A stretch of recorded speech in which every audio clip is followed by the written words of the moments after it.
Voy a dar la bienvenida al doctor Cristian Herrera. Antes de darle paso a mi estimado doctor, voy a proceder a leer un poco sobre su perfil académico para que lo podamos conocer mejor. Él dice, tiene una especialización superior en Derecho de la Empresa en la Universidad Andina Simón Bolívar, especialización superior en Derecho Notarial y Registral del IAEN, asimismo una maestría profesional en Derecho de la Empresa en la Universidad Andina Simón Bolívar, director y mediador del Centro de Arbitraje y Mediación CEMEPA, encaminado a la resolución de controversias por mediación de índole corporativo. Asimismo, es mediador de la Cámara de la Construcción de Pichincha, Senamaco. Es mediador del Centro de Mediación Inmediato, socio fundador del consultorio jurídico Resolutio y director de la Fundación Pro Acuerdos. Nuestro doctor nos trae el tema para esta noche, alcances del reconocimiento constitucional de la mediación y principios aplicables. De esa manera, doctor, bienvenido. Gracias por tomarse el tiempo de estar aquí con nosotros y pues le doy paso a su intervención. Bueno, muchísimas gracias a todos ustedes que tienen esta maravillosa iniciativa. La verdad me parece muy interesante esta forma de poder discutir un poco sobre estos métodos alternativos de solución de conflictos y en cada tema que nos ha tocado a cada uno de los expositores. Estaré con gusto eh, esperando contestar cada una de alrededor de 99 personas que están conectadas, lo cual va a hacer que esto sea bastante interesante. Entonces, no sé si estoy autorizado para compartir pantalla. Sí, sí, doctora, adelante, si puede. Ya, perfecto.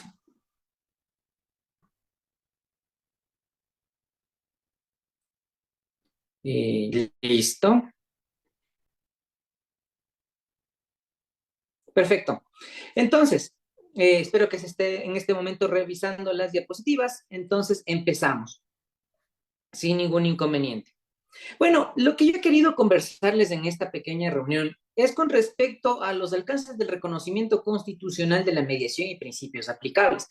Pude analizar algunas cuestiones de la anterior presentación y veo que están en un muy buen nivel y están bastante avanzados. Entonces yo creo que vamos a poder de una u otra forma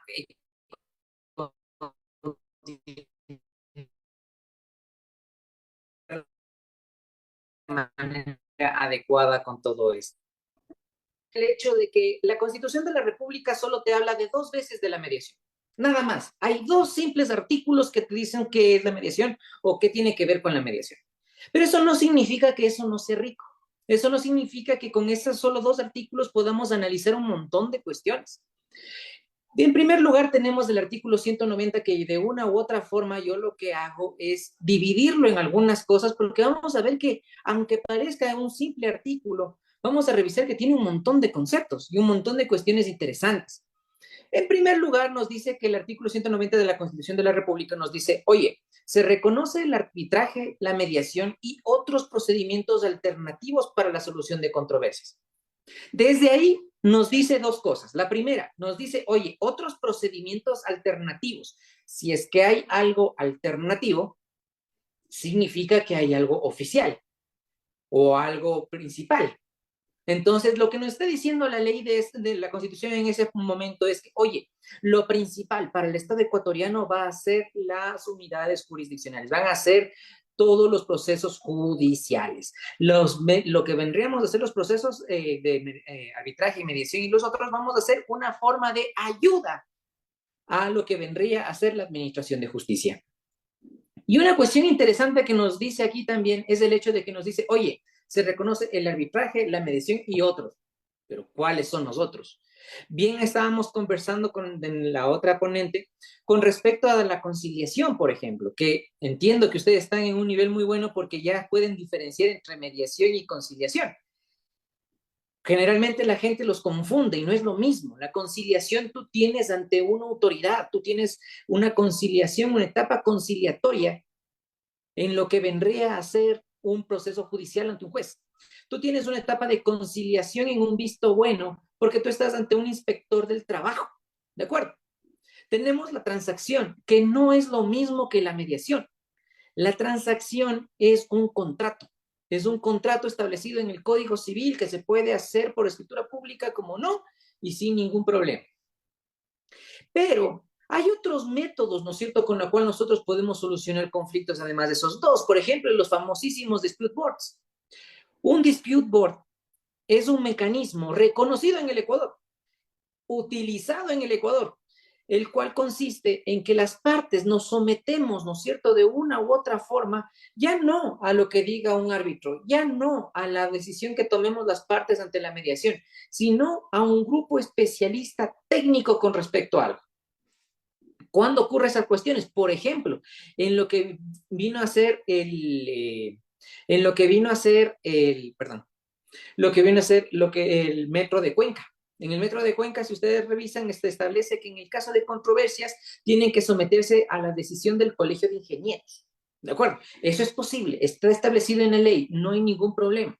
Ahora, existen otros métodos con los cuales la gente puede solucionar sus conflictos. Ahora, no te digo que estos métodos sean los adecuados, pero que sí de una u otra forma existen. Por ejemplo, la inacción.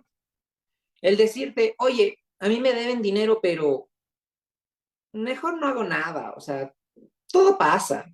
Al final de cuentas, algo me van a pagar con el futuro, el karma es así. O sea, de una u otra forma estamos utilizando algo para solucionar el conflicto. No es lo más deseado, pero existe. Tenemos el cometimiento de delitos o de violencia también. ¿Cuántas veces yo he visto en el centro de mediación donde la señora que pide pensión alimenticia le coge del pescuezo al padre irresponsable y le dice, págame ahorita? Sí, está utilizando una suerte de violencia y a la final de una u otra forma soluciona el conflicto, pero no es lo deseable. Si ustedes conocen, existe un reglamento de la ley de arbitraje y mediación que les adelanto el tema. El reglamento es basura, no sirve para nada. El reglamento realmente fue hecho en la época de Guillermo Lazo y es basura, no dice nada. De la mediación tiene 2 artículos y ya, y son artículos que dicen lo mismo que la ley de arbitraje y mediación. En fin, pero lo que yo quería comentarles con respecto al reglamento es que aquí también estamos reconociendo otros métodos alternativos de solución de conflictos eh, sin ningún inconveniente que puedan o no tener efectos jurisdiccionales, es decir, efectos de cosa juzgada y sin ningún inconveniente, ¿de acuerdo? El siguiente punto de lo que vendría a ser el artículo 190 que estábamos analizando nos comentan acerca de los procedimientos que se aplican con sujeción a la ley. Y ahí viene el problema. ¿Cuál es la ley? Ya sabemos que se reconoce la mediación, pero ¿en base a qué ley? Básicamente, tenemos la ley de arbitraje y mediación, el reglamento y el montón de resoluciones del Consejo de la Judicatura. Una de las falencias de la ley de arbitraje y mediación es que tiene muy pocos artículos que norman a la mediación. Entonces, como hay tan pocos, el Consejo de la Judicatura ha mandado resolución tras resolución tras resolución. Y el problema es que tenemos algunas resoluciones que de una u otra forma no tienen relación con las otras o que son opuestas a las otras y que ni siquiera derogan anteriores. Entonces es un relajo. Ante eso yo sí consideraría prudente al menos hacer una recopilación de resoluciones o un mejor reglamento. Tenemos el Código Civil, importantísimo, porque con el Código Civil nosotros vamos a determinar cuestiones como capacidad de las personas, objeto lícito, causa lícita, cosas por el estilo. El Código del Trabajo también fundamental, porque recordemos que hay muchos procesos laborales y como bien decía la ponente anterior, nosotros no podemos irnos contra derechos adquiridos, pero sí podemos establecer fórmulas de pago y algunas cuestiones que sí están permitidas en el Código del Trabajo y los acuerdos ministeriales. La ley de compañías para cuestiones de carácter de mediación societaria, el COGEP para cuestiones de carácter procedimental, el COIP, importantísimo, porque el COIP, recordemos que hace mucho tiempo nosotros pensábamos que todo lo que tenga que ver con penal no era transigible, y no es cierto. Poco a poco la mediación ha ido asumiendo roles, asumiendo y metiéndose en espacios que antes eran impensados. Entonces, si nosotros revisamos el COIP, es posible tener mediación sin ningún problema. Obviamente tenemos que cumplir ciertos requisitos. Tenemos que tener una derivación de un fiscal. Tenemos que tener algunas cuestiones por el estilo. Debemos tener inclusive que no tenga sanción de más de 5 años, entre otras cuestiones. El siguiente punto del artículo 190 nos habla de las materias que por su naturaleza se pueda transigir. Y ahí viene el problema porque ni la ley, ni el reglamento, ni las resoluciones nos dicen exactamente qué es la palabra transigir. No hay concepto. La verdad es que la mayoría de personas se manejan lo que es transigible y qué no es transigible en base a la doctrina y a la jurisprudencia. Pero en el día a día, en la realidad de un mediador, tú no puedes esperar a revisarte 1000 sentencias a veces que es o no transigible. Yo lo que les recomiendo generalmente es que intenten determinar el transigir como un sinónimo de negociar.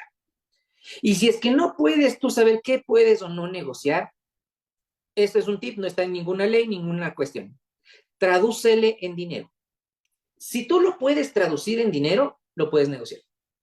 Si el día de mañana te viene alguien con violencia intrafamiliar, no vas a poder negociar algo porque no puedes transformar la violencia intrafamiliar en dinero. Pero sí puedes pensiones alimenticias, pero sí puedes deudas, pero sí puedes liquidaciones de sociedades conyugales, porque todo eso lo puedes transformar en dinero. Obviamente existe el hecho de que tal vez en materia laboral es muy complicado poder mediar, pero es mentira. Hay un montón de cosas que puedes negociar en materia laboral sin violar derechos adquiridos. Tienes el derecho penal también, como habíamos comentado, a hoy en día ya puedes negociar temas de delitos, pero obviamente si es que te basas en lo que te dice, por ejemplo, el 665 del Código Orgánico Integral Penal. Es decir, ahí te dicen qué cosas tú tienes que hacer para que puedas negociar delitos. Y no puedes, obviamente, violaciones ni nada por el estilo, sino simplemente cuestiones de carácter patrimonial. Y finalmente, el artículo 190 nos habla de que en contratación pública se procede al arbitraje en derecho previo pronunciamiento favorable de la Procuraduría General del Estado. Conforme a las condiciones establecidas en la ley, esto está un poco más enfocado a lo que vendría a ser el arbitraje, más que en mediación. Pero eso no quiere decir que en mediación estemos prohibidos de hacer procesos de negociación con entidades públicas. Sí podemos. La diferencia es que aquí no necesitamos dictamen previo de la Procuraduría General del Estado, sino simplemente cuando se pasa de un monto establecido por la ley de Procuraduría, es decir, unos $20,000. El artículo 97 de la Constitución es el segundo artículo que nos habla con respecto a lo que vendría a ser el temas de mediación en la Constitución. El artículo 97 nos dice algo muy importante, sobre todo por las preguntas que estaba viendo de la anterior exposición. Y nos dice, oye, Cristian, todas las organizaciones pueden desarrollar formas alternativas de mediación y solución de conflictos en los casos que establezca la ley. ¿Y eso qué tiene de importante? Ustedes dirán, simple. Nos está diciendo que para nosotros tener un centro de mediación, debemos tener una organización. No podemos nosotros tener un centro de mediación como personas naturales. No podemos tenerlo como una compañía. No podemos ponerlo como una SAS. Y por ahí vi que alguien intentaba hacer un centro de mediación con un consorcio. No, no es posible. Necesitas una organización. ¿Y qué diablos es una organización? De conformidad a la ley, te pide que sea una fundación, una corporación de primer grado. Las corporaciones de primer grado son lo que vendrían a ser los clubs, lo que vendría a ser las cámaras de comercio, entre otras cuestiones, o el sector público. Entonces, si nosotros el día de mañana queremos constituir un centro de mediación, primero asegurémonos de tener una organización, porque si no la tenemos, no vamos a poder hacer. Ahora, yo lo que les recomiendo 1000 veces es hacerse una fundación. ¿Por qué? Las cámaras de comercio, los clubes y todo eso son súper complicados. El sector público, bueno, eso solamente si es que el sector público. La verdad, la forma más fácil de tener un centro de mediación es teniendo una fundación. ¿Y qué cosa tenemos con respecto a esto también interesante? Es que para que nosotros tengamos nuestra organización, nos debe autorizar un ministerio. No es que nosotros tenemos el día de mañana, hacemos un documento ahí, cualquier cosa, documento privado y decimos, bueno, tengo fundación. Necesitamos que el ministerio del ramo, en este caso es el Ministerio de Derechos Humanos, el Ministerio de la Mujer y Derechos Humanos, nos autorice a nosotros a hacerlo. ¿Y cómo sabemos cuál es el del ramo? Ahí tenemos un problema. Nosotros desde tiempos inmemoriales teníamos el Ministerio de Justicia. Y obviamente tú entiendes, ¿no? Mediación, justicia, sí, puede ser, Ministerio de Justicia, sí, no hay problema. Y así hacíamos. El asunto es que después desaparecen el Ministerio de Justicia y todo lo que viene a hacer con el Ministerio de Justicia van a distribuirlos en diferentes órganos estatales. Y a la final, a los centros de mediación nos tocó el de la mujer y de derechos humanos. ¿De acuerdo?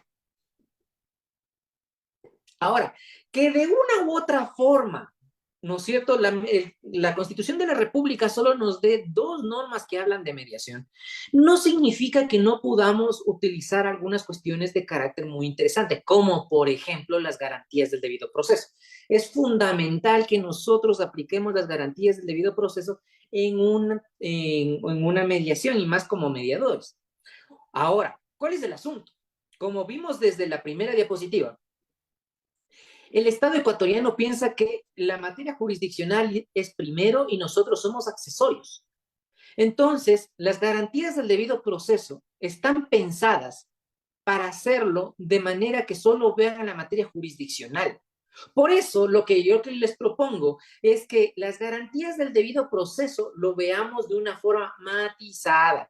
¿Qué quiere decir esto? Que no lo tomemos de tal cual, porque vamos a tener que estas garantías adecuarlas para aplicarlas en la mediación. Porque recordemos que las garantías del debido proceso se aplican en todo proceso que se determine derechos y obligaciones. Y como ustedes sabrán, los derechos en una mediación se aplican derechos y obligaciones. Entonces debemos aplicarlo de una u otra forma. Pero como yo les digo, matizándolo, mostrándolo de una forma diferente para que de una u otra forma no tengamos ningún problema. ¿De acuerdo? Entonces, tenemos la primera garantía del debido proceso nos establece que corresponde a toda autoridad garantizar el cumplimiento de las normas y los derechos de las partes. Ok, está bien, perfecto. ¿Cuál es el problema? Que en la mediación no tenemos autoridades. La mediación es de un tercero neutral facilitador de diálogo. Entonces, de una u otra forma vamos a determinar el hecho de que el facilitador de diálogo tiene que garantizar en la elaboración de sus actas de mediación el cumplimiento de la ley y los derechos de las partes. Se presume la inocencia de toda persona mientras no se declare responsabilidad. ¿Cuál es el asunto? Con respecto a esto, los mediadores no determinamos culpabilidad de nada. Ahora, eso en determinados temas, porque tenemos también mediaciones de tránsito. Y en las mediaciones de tránsito, los mediadores tenemos la obligatoriedad de preguntar a las partes quién fue el culpable del accidente y establecerlo en el acta. ¿Por qué? Porque existe una resolución del año 2018 en donde se establece que si nosotros no ponemos quién se declara culpable del accidente, el acta carece de validez. Entonces, vemos que este punto también podemos matizarlo, podemos establecer que se presume la inocencia, pero en temas de carácter tránsito tenemos la obligatoriedad de establecer un culpable. No nosotros, sino que las partes mismo van a decir quién tuvo la culpa en el accidente de tránsito. Nadie podrá ser sancionado ni juzgado por un acto o omisión que al momento de cometerse no esté tipificado en la ley. No hay problema con esto porque nosotros no juzgamos. Tampoco sancionamos de ninguna otra forma, ni siquiera con el tema de tránsito que les había comentado. Porque con el tema de tránsito nosotros simplemente ponemos Pedro Pérez declara que fue el culpable del accidente de tránsito. Punto. La sanción le pondrá después del fiscal. ¿De acuerdo? Perdón, la pondrá después del juez, sin ningún problema. Ahora, una cuestión interesante con respecto a esto es que a la final de esta garantía nos dice, oye, solo se puede juzgar a una persona ante una autoridad competente y con observancia del trámite de cada procedimiento. Ahora, ¿un mediador realmente tiene competencia? La verdad es que no, porque recordemos que la competencia es una forma de dividir la jurisdicción. Y la jurisdicción es juzgar y hacer ejecutar lo juzgado. Es decir, la jurisdicción solo tiene los jueces. No tiene un mediador. Un mediador no juzga, un mediador no ejecuta lo juzgado. Pero lo que sí tenemos los mediadores es de una u otra forma un campo de acción, por así decirlo. Nosotros cuando nos registramos en el Consejo de la Judicatura, nos determinamos que Cristian Herrera puede mediar en la sucursal de la ciudad de Quito del Centro de Arbitraje y Mediación CEMEPA. ¿Qué quiere decir eso? Que yo solo puedo estar en la sucursal de Quito del Centro de Mediación CEMEPA. Si el día de mañana me dicen, Cristian, tienes que ir a mediar a Guayaquil, digo, salados, porque yo estoy registrado en Quito, en la oficina de la sucursal, así que no puedo. Cristian, ¿sabes qué? Necesitamos que tengas una mediación, pero en mi oficina. No se puede, porque yo estoy registrado en la oficina sucursal. Ergo, yo solo puedo mediar en esa oficina sucursal. ¿De acuerdo? Entonces, como les digo, no es una competencia como tal, sino es un campo de acción, como les digo, matizándolo cada una de estas garantías del debido proceso. Las pruebas obtenidas y adoptadas con violación de la Constitución o la ley no tienen validez alguna. Interesante con respecto a la confidencialidad. ¿Por qué? Recordemos que en la mediación es de carácter confidencial. Y si nosotros estamos utilizando las pruebas obtenidas en ese procedimiento confidencial en un proceso judicial, esas pruebas van a carecer de validez probatoria. ¿De acuerdo? Sin ningún problema. En caso de conflicto entre dos leyes de la misma materia que contemplen sanciones diferentes, se aplica la menos rigurosa. En eso, los centros de mediación ahí sí no tenemos nada que hacer, por cuanto nosotros no imponemos ninguna sanción. ¿De acuerdo? La ley establece la proporcionalidad entre las infracciones y las sanciones penales, administrativas o de otra naturaleza. ¿Cuál es el problema de esto? La gente cree que nosotros podemos en los centros de mediación establecer sanciones en base a alguna proporcionalidad. ¿A qué me voy?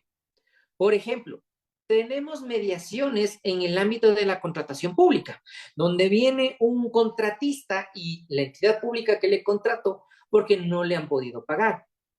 Y entonces ahí nos dicen, no, Cristian, es que me están sancionando, porque ustedes sabrán que en contratación pública tiene sanciones por cada día de retraso. Me están sancionando más de lo que gano en un día, y eso ya no es proporcional. Entonces tú pon la proporcionalidad, y yo no puedo, porque quien pone la proporcionalidad es la ley, ¿de acuerdo? Entonces no les pueden pedir a ustedes que por último, una cláusula penal que hayan puesto en el acta de mediación, que no es proporcional a la infracción, porque son las partes mismas las que las deciden. Tú no pone la ley, en este caso las partes. Así que en ese punto no también tendríamos que matizar. Con respecto al derecho a la defensa, nadie puede ser privado del derecho a la defensa en ninguna etapa o grado de procedimiento, por supuesto, ni siquiera en mediación. No porque yo tenga alguna familiaridad con alguna de las partes, lo cual no es ético, yo voy a de una u otra forma decirle, no, usted no venga con abogado mientras al otro sí venga. No, o sea, no puedo yo privarle del derecho a la defensa. Las dos partes tienen que contar con el tiempo y con los medios adecuados para preparar la defensa, y es importantísimo. Yo he visto un montón de centros de mediación que te mandan convocatorias de un día para el otro. O sea, el día de hoy viene la solicitud y me dicen, mándame una convocatoria porque tenemos una audiencia mañana a las 3 de la tarde. Oye, pero ni siquiera le estás dando tiempo al señor para que se busque un abogado, para que al menos sepa de qué se trata, para que al menos le llegue la notificación. O sea, necesitamos dar el tiempo a la gente para que también. Yo lo que les recomendaría es al menos una semana, denles unos 3, 4, 5 días para que la gente al menos entienda de qué es lo que está haciendo y cuándo le estamos citando. Ser escuchado en el momento oportuno y en igualdad de condiciones, fundamental. Ahora, no está bien que un mediador entregue tiempos específicos a cada una de las partes, porque eso llama al conflicto. O sea, si es que yo le digo, Juan y María están aquí, Juan tiene 5 minutos para hablar, y luego cuando quiera hablar María, va a decir, oiga, pero a mí me dijo 5 minutos y vamos 4 y medio. O sea, no puedes quitarme antes de los 5 minutos. Entonces, para evitarse esas cosas, no establecer tiempos específicos, pero sí escuchar a todos. Una de las técnicas muy importantes de mediación es que la gente tiene que desahogarse. Así que tienes que hacer todo lo posible porque hablen. Es más, yo soy de la escuela que los mediadores casi no tenemos que hablar. Yo soy de la escuela de que los que más tienen que hablar son las partes. Porque inclusive Así se elimina la agresividad. Vamos a analizar que inclusive cuando una persona habla, se le va quitando la ira y es mucho más sencillo que llegue a un acuerdo de esa forma. Los procedimientos son públicos, salvo algunas excepciones, pues obviamente la mediación no es pública, es confidencial. Claro que pueden ingresar a la mediación personas que no sean las partes, como por ejemplo en las horas prácticas que hacen los mediadores. Puede pasar, no hay ningún problema. Nadie puede ser interrogado ni aún con fines de investigación por la Fiscalía General. Puede pasar sin ningún inconveniente. Ser asistido gratuitamente por un traductor o intérprete. ¿Cuál es el asunto? No existe resolución del Consejo de la Judicatura, ni ley, ni reglamento, ni nada, que nos obligue a nosotros a tener intérpretes gratuitos. Entonces, obviamente, esto está más enfocado para el ámbito jurisdiccional y nosotros lo que hacemos es, ok, ¿alguien quiere un intérprete? Tráigalo sin ningún problema. ¿De acuerdo? O no tiene un intérprete, yo le ayudo a conseguir. No hay problema. Pero no podemos nosotros entregar gratuitamente intérpretes porque no vamos a poder, más que nada, ¿no? En procedimientos judiciales, ser asistido por un abogado de su elección o defensor público sin ningún problema. Recordemos que en la mediación no es obligatorio la asistencia de abogados, pero yo sí lo recomiendo. Porque vamos a ver que muchas veces las personas hay una diferencia en el poder de negociación. Hay alguien que es mucho más fuerte negociando que el otro. Y obviamente para evitar esos problemas, a veces es preferible que vengan con abogados. No te digo que les obligues, pero sí aconseja, más que nada, ¿no?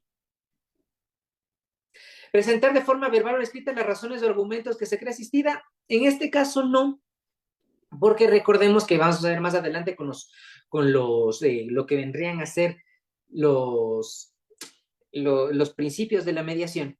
La mediación es de carácter oral, 100%. No tienes una contestación a la solicitud, por ejemplo.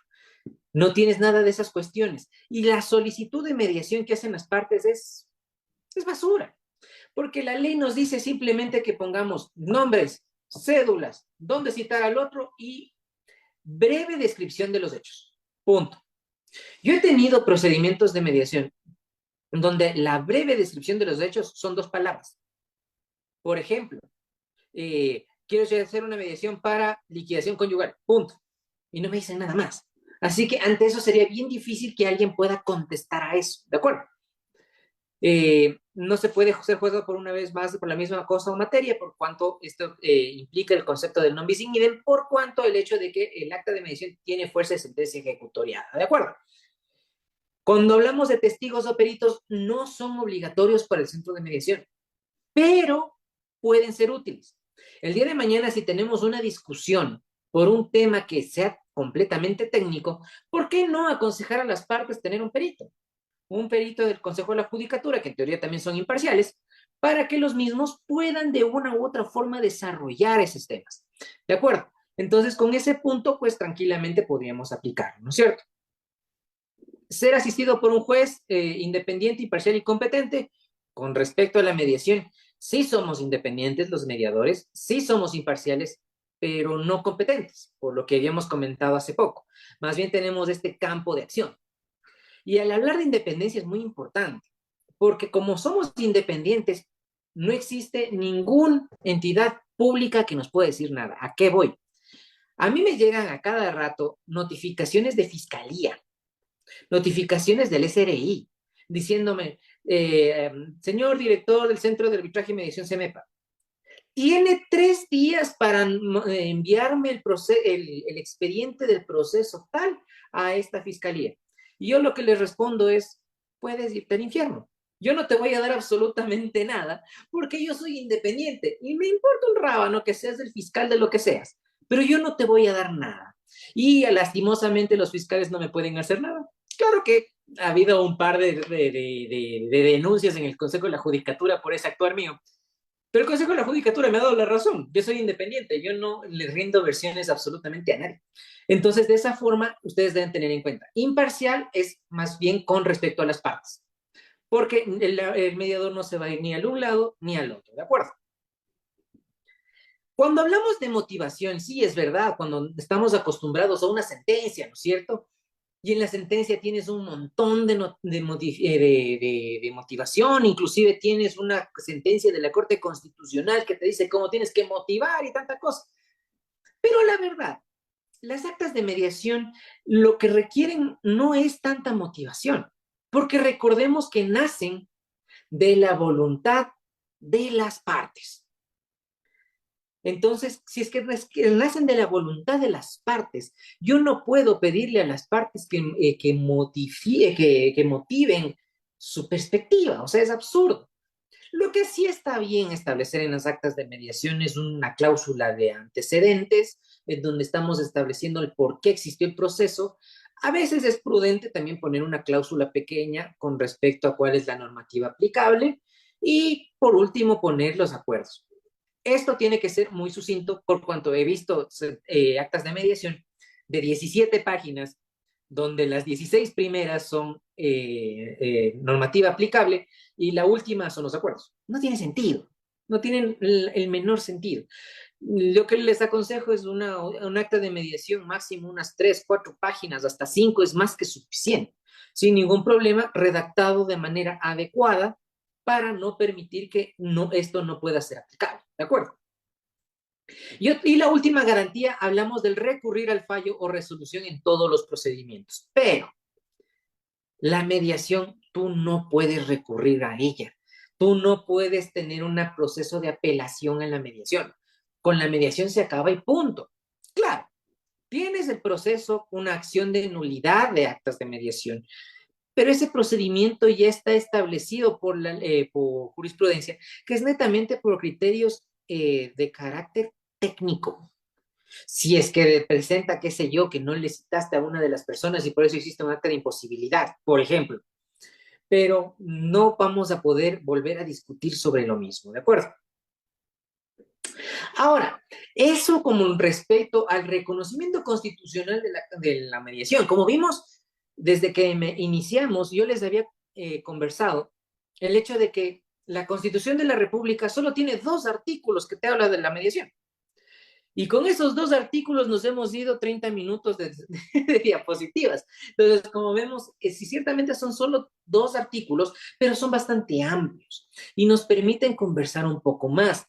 Además de que también analizamos cuestiones con respecto al debido proceso. Una de las falencias, como yo les había comentado, de la mediación, es que la ley de arbitraje y mediación es muy escueta, el reglamento es basura y la codificación es confusa. Entonces, hasta eso, no tenemos, inclusive la Constitución de la República solo tiene 2 artículos. Entonces, ante eso no nos queda de otra que basarnos en los principios de la mediación para ver exactamente qué es lo que tenemos que hacer y qué no, qué es lo que podemos. ¿De acuerdo? Y recordando lo que es un principio, ¿no es cierto? Es un principio, perdón, desde el origen de las normas, de acuerdo con propiedad Alexis, implica la interpretación normativa, se fundamenta en el respeto de los derechos humanos, se fundamenta en el respeto a la persona y tiene primacía ante otras fuentes del derecho, ¿no es cierto? Sin ningún inconveniente, en teoría es de estricta observancia y es un soporte fundamental para el sistema jurídico. Estos son los principios que yo he basado, porque a diferencia de otras normas de derecho, tenemos, por ejemplo, me invento, en el Código Orgánico de la Función Judicial, artículo tal, principios, taja, se mandan todos los principios. Código tributario, principios, te mandas todo el principio. Aquí no hay. Entonces, estos principios son sacados más de jurisprudencia y de doctrina, para que nosotros podamos tener de una u otra forma un mejor criterio a la hora de saber exactamente qué es lo que tenemos que hacer con la mediación. Porque, como bien decía el anterior conferencista, la mediación, antes que estudio, es práctica. Porque la verdad de estudio tenemos muy poca normativa. Más bien es la práctica, cómo tú vas desenvolviéndote y cómo tú vas teniendo tus técnicas, ¿de acuerdo? Entonces tenemos los 2 primeros principios, el rogatorio y el dispositivo. No son lo mismo. El rogatorio inicia con el derecho notarial. El rogatorio hace referencia a que, en ese caso, el notario no actúa si es que nadie le pide o le solicita, o le ruega en ese caso. La mediación es igual. Un mediador no puede actuar si es que nadie le solicita. Si es que nadie pone una solicitud de mediación, yo como centro de mediación no puedo decir, yo creo que fulano y fulana tienen un problema, así que yo voy a actuar ahí. No, porque nadie me ha pedido. Mientras que el dispositivo hace referencia a que son las partes los que tienen la obligación de continuar con el inicio, el desarrollo y todo el proceso.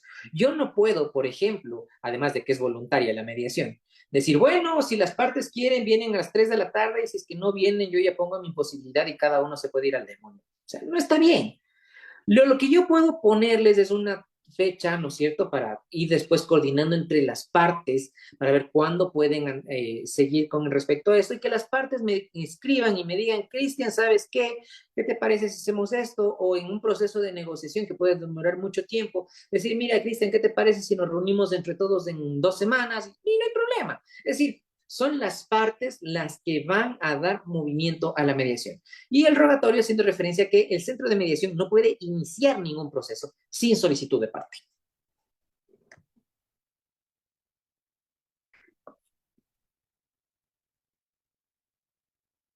Ya. El de voluntariedad, por supuesto. La mediación es de carácter voluntario. Yo no puedo obligar a nadie a negociar, yo no puedo obligar a nadie a sentarse. Eso en teoría. ¿Y eso por qué les digo en teoría? Hay muchas formas de que puedes obligar a la otra persona a sentarse. Por ejemplo, estamos hablando de un tema de alimentos y la persona ya tiene un apremio, va a querer sentarse. Sí, olvídate, va a querer sentarse. Pero en teoría existe la voluntariedad, en donde las personas son libres de asistir a la mediación y son libres de acordar lo que ellos quieran. Si por más de que yo como mediador no me parece lo más justo, lo más adecuado, yo tengo que callarme y ver que la gente ponga lo que ellos quieren, obviamente con una adecuada asesoría. Pero, por supuesto, si el día de mañana los señores dicen, ¿sabes qué? A mí ponme, me invento, visitas abiertas. Y a mí no me gustan las visitas abiertas porque digo, mucho, las visitas abiertas es cada cuando quieren. Y eso no es nada. Pero si ellos quieren, no puedo hacer absolutamente nada más, ¿de acuerdo? Y obviamente la ley no estipula plazos obligatorios para ir a mediación. Pero recordemos que tenemos cláusulas, ¿no es cierto?, en contratos, donde nosotros podemos obligar a las partes a que primero, antes de un procedimiento jurisdiccional, vayan a un procedimiento de mediación. Tenemos el principio de celeridad importantísimo. La mediación es el procedimiento más rápido que existe en el Ecuador. El arbitraje ni siquiera se le compara. El arbitraje estamos hablando de que puede demorar hasta un año, porque un árbitro tiene 150 días para hacer simplemente el laudo. O sea, puede demorarse un año. La celeridad es facilito, es muy rápido. Puede tranquilamente terminarse en una semana. O si las dos partes están de acuerdo, como nos ha pasado, el día de mañana están de acuerdo y dicen, ¿sabes qué? Ahorita queremos ir al centro de mediación y queremos firmar ahorita. Ya. El conflicto demoró media hora, sin ningún problema, ¿de acuerdo? El hecho de que la ley, el reglamento o las resoluciones no tengan términos, plazos para la mediación, nos permite jugar mucho con la celeridad. Otra cosa sería que la ley nos diga, claro, de recibida la solicitud tiene 5 días para notificar a las partes, pero no, no te dice absolutamente nada al respecto. ¿Estamos de acuerdo? Tenemos lo que vendría a ser de inmediación con respecto a que la presencia del mediador es fundamental en todo el proceso. No podemos decirle tranquilamente, ¿saben qué? Ustedes arreglen y negocien y yo ya regreso. No, tienes que el mediador estar presente. Ahora, suele ocurrir que a veces las partes deciden de una u otra forma reunirse solos. Está bien, si quieren hacerlo no hay problema, pero si es que ellos lo piden. Pero de ahí, si es que yo por maldito les digo, quédense aquí conversando, yo ya regreso, estaríamos teniendo algún inconveniente. ¿De acuerdo? Con respecto a lo que vendría a ser el principio de oralidad, muy importante, porque todas las audiencias son de carácter oral, nos olvidamos de ser escritos. Yo me acuerdo cuando recién iniciamos el Centro de Arbitraje y Mediación, la gente no estaba tan acostumbrada a los procesos de mediación. Y a mí me llegaban unos de escritos que eran absurdos. O sea, me mandaban escritos para contestar las solicitudes, me mandaban escritos pidiendo términos. O sea, no tiene ningún sentido. Pero bueno, eso se ha mejorado de una u otra forma, haciendo que todo esto pues sea mucho más factible y que ya nos enfoquemos más en la oralidad. Obviamente la solicitud va a ser por escrita porque la ley pide que sea escrita, el acta tiene que ser escrita, es obligatorio, y la citación, la invitación debe ser escrita, no hay ningún problema. De ahí tenemos finalmente el principio de igualdad y el de preferencia de la mediación. El de igualdad hace referencia a que las partes están en igualdad de condiciones y serán escuchadas en igualdad de forma. Yo sé, es difícil, porque, a ver, si nosotros hacemos mediación, o sea, esto no es una cuestión así de que somos malvados. Esto es nuestra forma de vida. Es decir, esto es un negocio. No vamos a establecer de que nosotros lo hacemos por amor al arte. No, de una u otra forma, este es nuestro trabajo. Entonces, obviamente, si es que es nuestro trabajo, vamos a tener de una u otra forma una inclinación hacia la persona que nos paga. ¿No es cierto? Pero ahí está la habilidad del mediador, porque tiene que acordarse que una cosa es el pago y otra cosa es la audiencia. Entonces tiene que acordarse que en la audiencia tiene que tener igualdad entre las partes. Tal vez el uno va a ser el que pague los servicios de mediación y el otro no. Pero de una u otra forma, en la audiencia tenemos que apagar ese conocimiento para que los dos sean iguales. Ya después de la audiencia, ahí sí podemos coger y ver quién es el que nos paga para ver a quién es el que le apretujamos, sin ningún problema. Tenemos preferencia de la mediación también como principio, es muy interesante. Haciendo referencia a que si existe un convenio de mediación para resolver un conflicto, siempre nos vamos primero ante mediación que por un juez, porque el juez inclusive va a tener que inhibirse de conocer, porque si nosotros dijimos desde un inicio que nos vamos a ir a mediación, pues nos tenemos que ir a mediación. Y para terminar, tenemos tres principios interesantes, que es el de independencia, que es el que yo le estaba comentando, ¿no es cierto? Que los mediadores y los centros somos independientes de cualquier organismo judicial, fiscalía, SRI. Yo tuve inclusive un procedimiento donde el director jurídico del SRI me mandó una carta a decirle que haga el favor de mandarle el expediente. Y le dije que no, y después hubo un relajazo porque que no sabes quién soy, es que no te das cuenta que yo soy el director jurídico nacional. Y le dije, no. Y ya pues se quedó con las ganas. El de neutralidad y el de imparcialidad, ¿no es cierto? Haciendo referencia que el mediador está siempre desde una posición neutral, ¿no es cierto? Como les había comentado, intentando de que las partes de una u otra forma no nos inclinemos a la una a la otra. Por otro lado, tenemos el principio de buena fe y maldad material, haciendo referencia a que buena fe, que se presume que la información que las partes proporcionan es verdadera. ¿Y esto por qué? Si ustedes revisan la ley, el reglamento y las resoluciones, no hay una sola disposición que diga que los mediadores tenemos que calificar prueba. Es decir, si Pedro Pérez nos viene y nos dice, ¿sabes qué? Me deben plata, yo le creo. O sea, no tengo a dónde irme. Yo le creo, no hay problema. Inclusive, si al día de mañana me presentan un rol de pagos para una pensión alimenticia y ese rol es falsificado, yo no puedo saberlo. Yo creo que es real. Y yo creo porque me baso en el principio de buena fe. Ya si es que no es real, pues ya será un tema completamente aparte, donde posiblemente hagan una denuncia por falsificación de documento privado o quizás un aumento de pensión alimenticia, cosas por el estilo. Y viene completamente con respecto a la verdad material, porque en mediación no nos importa lo que presenten de documentos, porque como les digo, los mediadores no calificamos pruebas. Nos interesa lo que realmente pasó, porque suele pasar. Un día viene Pedro Pérez y me dice, Cristian, a mí me deben plata, pero no le hice firmar nada. Ya, yo te creo que te deben plata. Y viene la otra señora en la otra parte y me dice, sí, sí, yo le debo plata. Ya ninguno me presentó ni un pagaré, ni un contrato, ni nada. Los dos dicen que se deben plata y yo les creo. Así de simple. ¿De acuerdo? Y para terminar, tenemos el principio de contradicción y el principio de confidencialidad, porque las partes siempre tienen la posibilidad de replicar los argumentos de la otra persona. Yo, como les comentaba, no es adecuado dar tiempos a las personas para que hablen, pero sí, ¿no es cierto?, darles la oportunidad. Si habla el uno, después del otro, después del uno, después del otro, y así sucesivamente. Y como les comentaba, hacer lo posible porque las partes hablen más que uno. Una mediación exitosa es cuando las partes hablan el 90% y el mediador el 10%. porque de esa manera la gente está expresando todo lo que tiene y se convierte en una persona mucho más factible de poder adquirir un acuerdo o le quita toda la agresividad. Y eso también es una cuestión de cultura. Yo me acuerdo que cuando iniciábamos con los centros de arbitraje y mediación, cuando teníamos esta postura, la gente decía como que, oye, haz algo, te estamos pagando, haz algo, di algo, al menos cuéntate un chiste, alguna cuestión, pero tenías que devengar el sueldo. Pero ya no, o sea, ya no, ya las personas se han dado cuenta que a veces la gente necesita de una u otra forma conversar al respecto, porque ellos son los que llegan a la solución y nosotros simplemente les guiamos. ¿De acuerdo?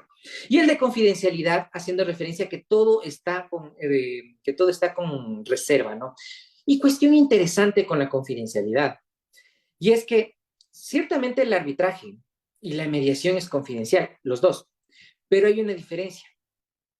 La mediación siempre es confidencial, a menos que las partes digan que no quieren que sea confidencial. El arbitraje es al revés.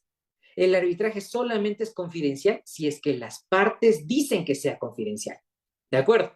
Entonces, ese punto tenerlo en cuenta. Entonces, claro, cuando el día de mañana a mí me ha pasado que en audiencias me dicen, no, yo quiero poner en primer lugar sentado el hecho de que esto quiero que sea confidencial.